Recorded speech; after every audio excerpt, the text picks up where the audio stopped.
Instructional Leadership and Program Improvement. My name is Cheryl Lambert.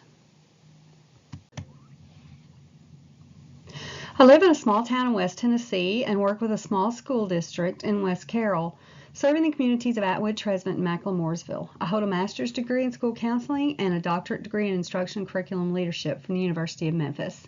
I love chocolate, reading, and traveling. I frequently leave my empty nest to visit my 4 children and 2 grandchildren who are spread out from Texas to North Carolina.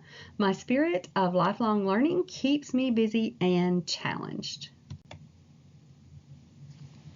Leadership is the process of building an educational coalition with the purpose of impacting environments. As school leaders, I believe that we operate with missions and goals working toward improved student academic progress along with the responsibility of the social and emotional development of all students. Managing a strong instructional human capacity while developing supportive parent and community stakeholders calls for an instructional leader with a nurturing perspective. I believe that influencing positive outcomes for school improvement takes careful planning, collaboration, and attention to program evaluation and sustainability, as well as thoughtful relationship building skills. My idea of strong leadership traits includes the development of intrapersonal and interpersonal skills for working with others. Donaldson, Marnick, McKenzie, and Ackerman from 2009 state that principals learn that it's not just what you know, it's also how you interact with others and present yourself that shapes your influence. Good leaders are not developed in isolation. Leadership skill building not only takes place on an individual level, but on a collective level as well. Strong leadership skills are developed over time as experiences facilitate growth and learning.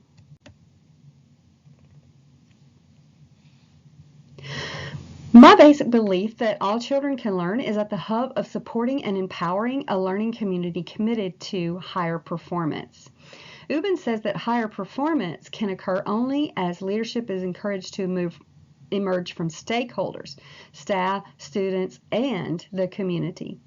A strong principal realizes the influences of the community and the expectations of educational stakeholders.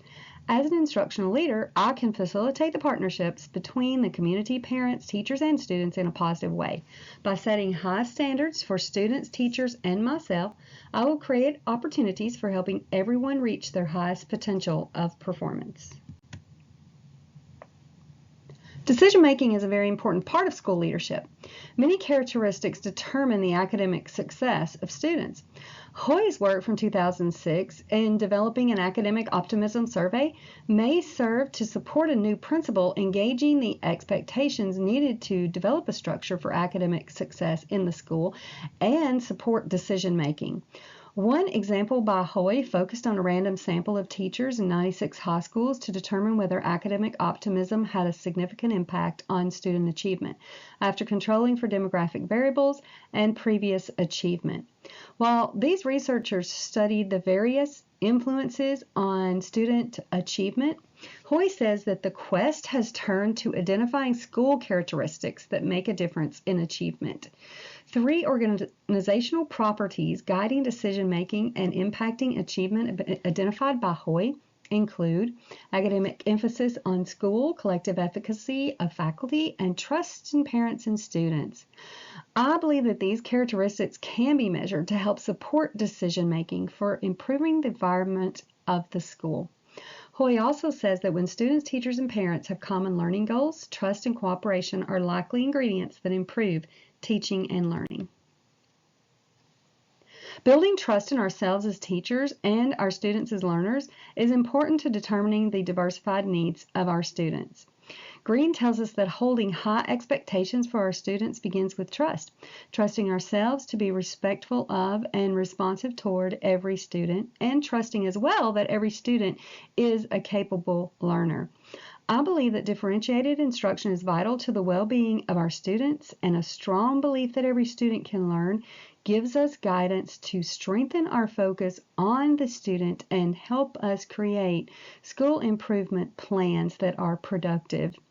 The challenges of providing services for all of the different academic, physical, social, and emotional needs of our students can be a daunting task.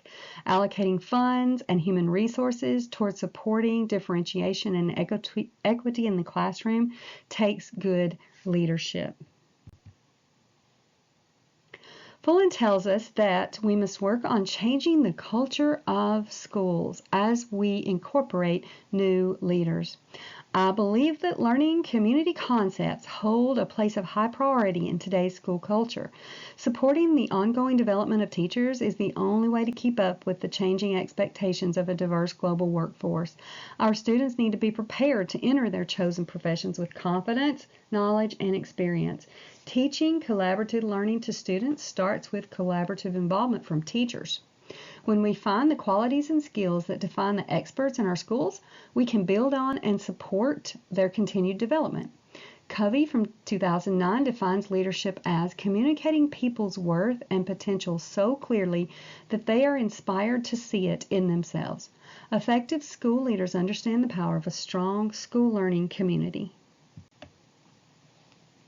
In the article, 3 Reasons to Use Social Media, the suggestion is made by Quay that any school leader that cares for their students recognizes that the world students are growing up in is vastly different from the one we grew up in. Today's students are equipped to use social media and use it often. Our district has only recently come on board with the use of personal electronic devices in our buildings. Students will now have greater access to the powers of social media within the classroom setting. So as an instructional leader, I would benefit from tapping into this powerful media opportunity.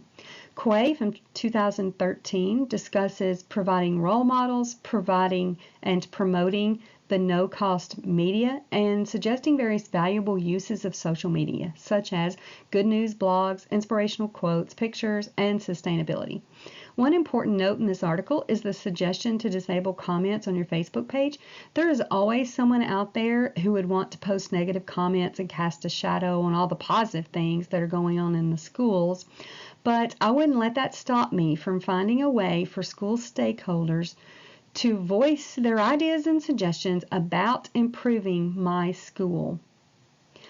I think that it's very important to be involved in promoting my school and communicating with stakeholders, and also being proactive with current new technology opportunities. A digital presence in social media is a great way for principals to achieve these goals. Here are the resources used in this presentation. Thank you for listening.